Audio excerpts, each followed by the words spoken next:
What if your instincts told you something was terribly wrong? When a kindergarten teacher notices a disturbing shift in her student, she senses danger. Hours later, the student's mother is missing and calls go unanswered. What could be going on? How far would you go to protect a child, and would you risk yourself to expose a dangerous secret? Find out in today's story, but before, let us also know where you're listening from today.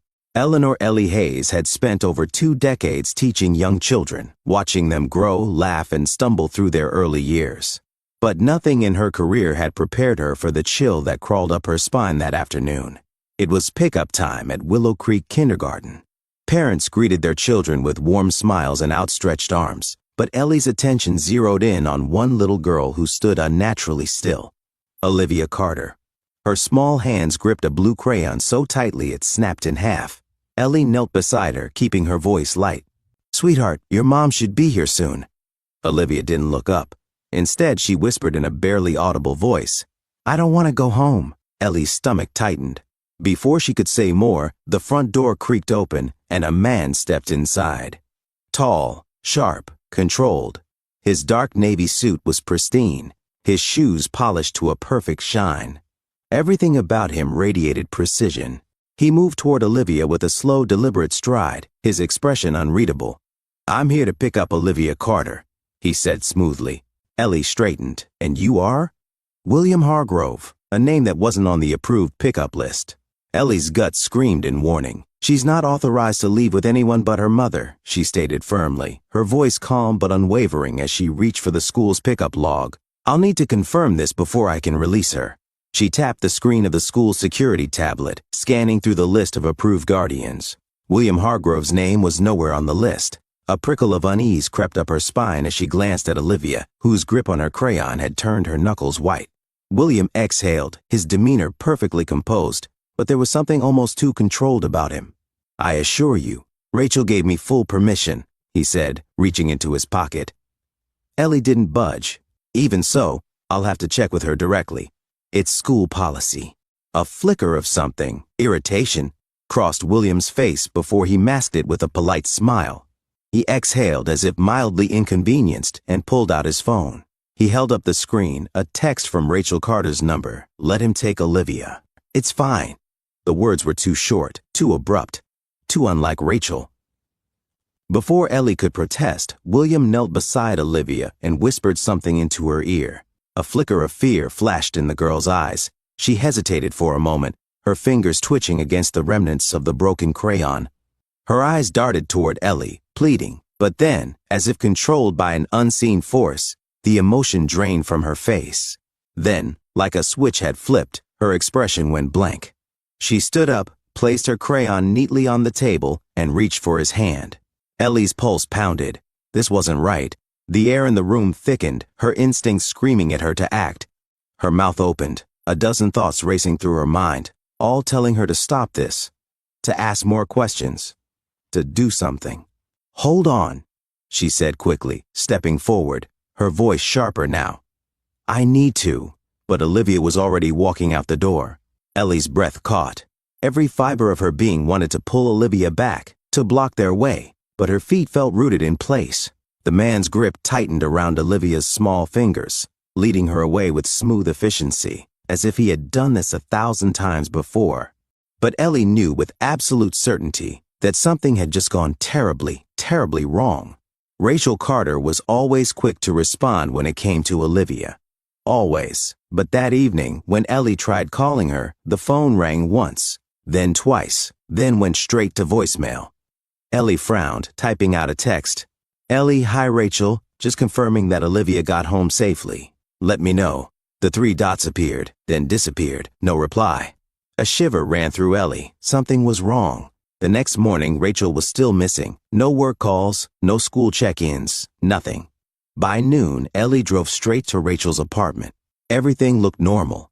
Her car was parked outside. The door was unlocked.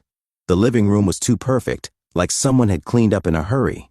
And on the kitchen counter, 2 half-full coffee mugs sat, their contents long gone cold. Ellie reached for her phone and dialed 911.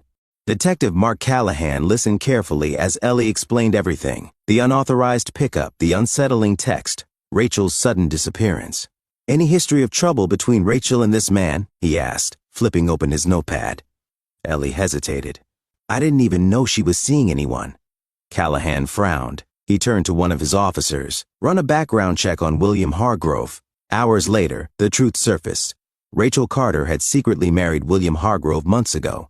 What should have been a private matter of the heart had quickly spiraled into something dark. A reality Rachel had kept hidden from everyone around her. On the surface, William was the ideal partner, wealthy, poised, and articulate.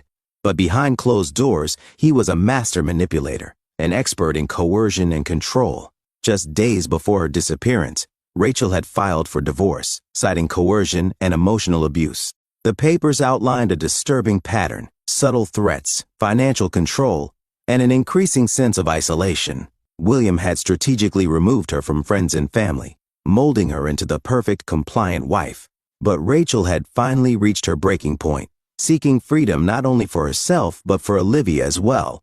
Ellie's breath caught as she absorbed the weight of what she was reading. William hadn't taken Olivia out of concern or even legal right. He had planned this. It was a meticulously crafted operation, designed to erase Rachel from the equation entirely. And unless someone stopped him, he would succeed. Ellie didn't wait for permission. That evening, she drove to Hargrove Manor, an imposing estate hidden behind towering iron gates. A security guard stepped out, expression unreadable. Do you have an appointment? Before Ellie could speak, a voice from beyond the gate called out, Let her in. William Hargrove emerged from the driveway, his presence commanding. Ellie forced a polite smile. I wanted to check on Olivia, she said smoothly. Rachel hasn't been in touch. William's gaze was piercing. She's exactly where she belongs. At that moment, a maid stepped out of the house, leading Olivia by the hand. Ellie's heart clenched. Olivia? She called gently. The little girl didn't move. Then William leaned down and whispered in her ear. Just like at the kindergarten, Olivia's expression shifted instantly. A practiced smile appeared on her lips. I love it here, Miss Hayes. Ellie's blood ran cold. He had conditioned her. That night, a text came through to Rachel's abandoned phone. 24 hours. Then I make this permanent. Ellie didn't hesitate. She grabbed her keys and drove straight back to Hargrove Manor. She wasn't waiting. Sneaking through the property's side gate, Ellie moved cautiously toward the house. Through a second-floor window, she spotted Rachel pacing inside. Alive, but trapped. Ellie climbed through an unlocked back door. Moving quietly, she crept upstairs, heart hammering. She reached the room, pushed the door open. Rachel gasped. Ellie? We're getting you out, Ellie whispered.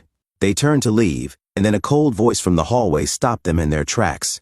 You really couldn't help yourself, could you? William Hargrove stood in the dim light, arms crossed. Behind him, two armed men stepped forward. A slow smile spread across William's lips. He had been expecting her. Before Ellie could react, a piercing wail of sirens cut through the night. Detective Callahan and his team stormed the estate. Gunfire erupted. William lunged for Ellie, his hands reaching for her throat with terrifying speed. But Rachel moved first, slamming a lamp over his head, the glass shattering on impact. He staggered, momentarily disoriented, but not down. Seizing the moment, Ellie grabbed a fire poker from the fireplace and swung with all her strength. The impact sent William crashing to the ground, his head bouncing off the marble floor with a sickening thud. He groaned, trying to push himself up, but Rachel kicked him hard in the ribs, sending him rolling onto his side. William coughed, his smirk now replaced with pain and frustration. You really think this changes anything? He rasped, blood trickling from his temple. Ellie gritted her teeth, gripping the fire poker tighter. Yes, she said, lifting it again, ready to strike if he so much as twitched. A moment later, the room filled with police officers as Callahan's voice boomed through the chaos. William Hargrove, you are under arrest. At the police station, Rachel collapsed to her knees as Olivia ran into her arms. Tears, relief, safety. Olivia clung to her mother, sobbing into her shoulder, small hands gripping tightly as if afraid Rachel would vanish again. Rachel kissed the top of her daughter's head, whispering reassurances between her own choked-back sobs. But Callahan's warning lingered. He's not done. His lawyers are already working to fight this. Ellie stood beside Rachel on the station steps, the crisp night air swirling around them. The glow of red and blue lights flickered in their periphery, a stark reminder that this was far from over. Rachel's voice was barely a whisper. We can't go back, can we? Ellie shook her head, exhaling slowly. Not until we know he's truly gone. Rachel wiped at her tear-streaked cheeks. I just want Olivia to feel safe again. To be a little girl, to not have to look over her shoulder. Ellie's stomach clenched. We'll make sure of it. Rachel turned toward her, eyes filled with equal parts gratitude and exhaustion. You didn't have to do this, but you did. Ellie managed a small smile. You would have done the same. Rachel swallowed hard, hugging Olivia tighter. A new determination settled in her features. Then we fight. And they weren't sure if that day would ever come, but they wouldn't stop until it did. Thank you for listening to today's story.